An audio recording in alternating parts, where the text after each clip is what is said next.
Thad Brown here along with Carl Jones talking about day one of free agency. Obviously, it's never really over. Day one is not like a completed day. There's just going to be news continuing through the night. And, you know, the danger of doing something like this is that we might get done and then there might be something different that happens. But we're going to talk about everything that's happened up until now.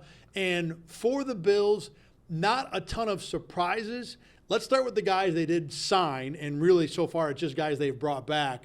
Cam Lewis, number one, defensive back, 2 years, $4 million. Maybe a touch expensive, but we're talking about a couple $100,000. Who cares? Solid depth guy who plays a lot of special teams. That's fine.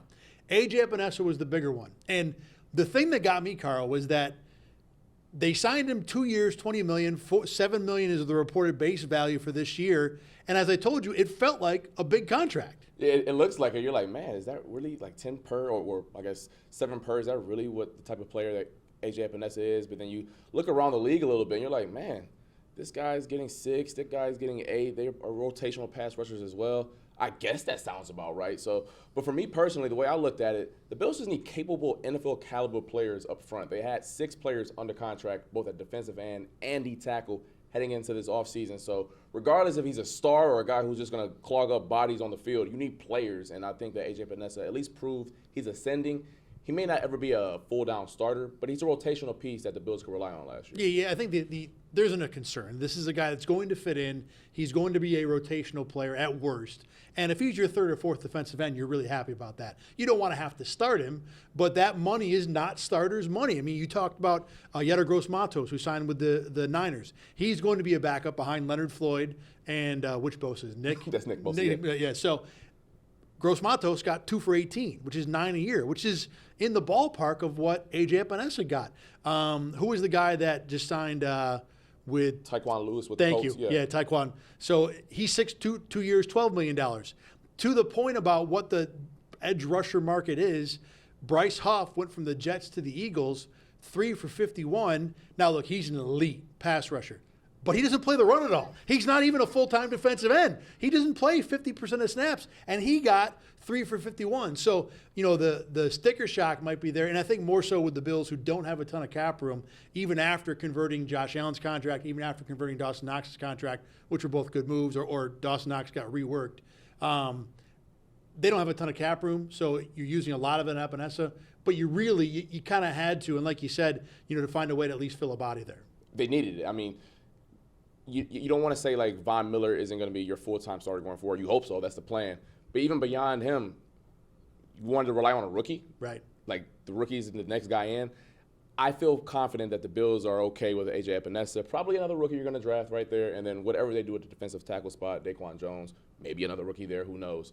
But that's kind of how I feel. Like, hey, they needed another body right there. They got an AJ. I wouldn't be surprised if they did draft an edge high, like first round high, depending on how the draft falls. I know the Bills, I'm sure they want to get a receiver. Fans want to get a receiver. I would prefer they get a receiver.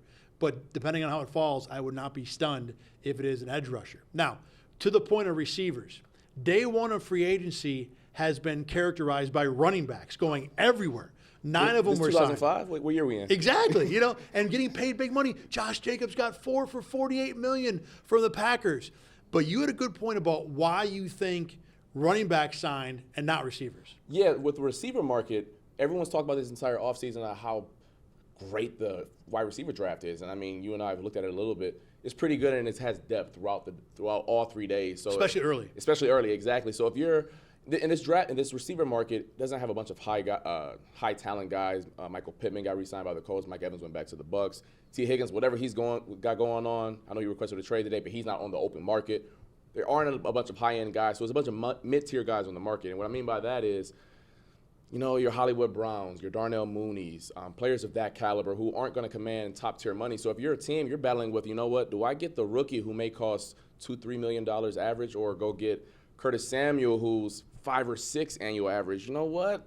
This class is supposedly so good. I'll wait on a guy in the 3rd and 4th round and take that as opposed to a Curtis Samuel who's going to command 5 or 6 per year. It's funny, you might see the second wave of free agency, which happens every year after the draft, being receiver heavy. Anybody who missed out in the draft, that's where you go and lock up your guy at that point.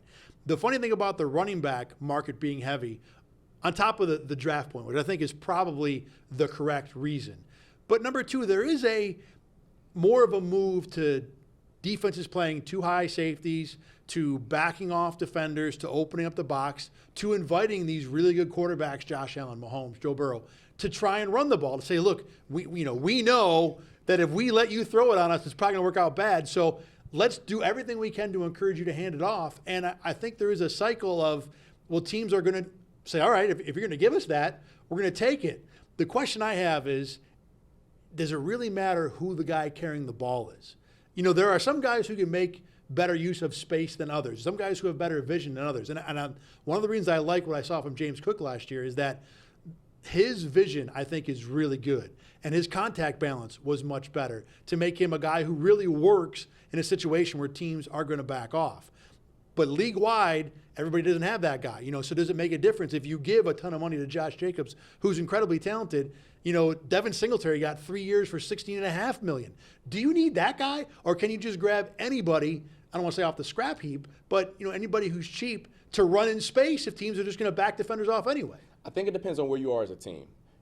Teams that aren't in that contention window and you don't have a well-rounded team, I wouldn't spend money on a running back because you guys are so far away. What's the point of putting capital and resources into that department? But a team like the Eagles, for example, who feel like they're close, and I know that defensively they had their issues last year that kind of weighed them down a bit, but you have a quarterback who's under contract. You have two receivers who are under contract. I know they just lost Jason Kelsey, but up front, they're still intact up there. Why not add a dynamic rusher up front to see if he's the one that can take you guys over the top? Because I know they had DeAndre Swift this past year, Miles Sanders the year prior, and those guys were solid. But in their mind, we can go even to a higher level with a guy like Saquon Barkley. So I think it depends on where you are as a team. I personally wouldn't do it, but I'm looking at it from the Eagles' perspective, who never pay for running backs. They're like this year, they're like, you know what?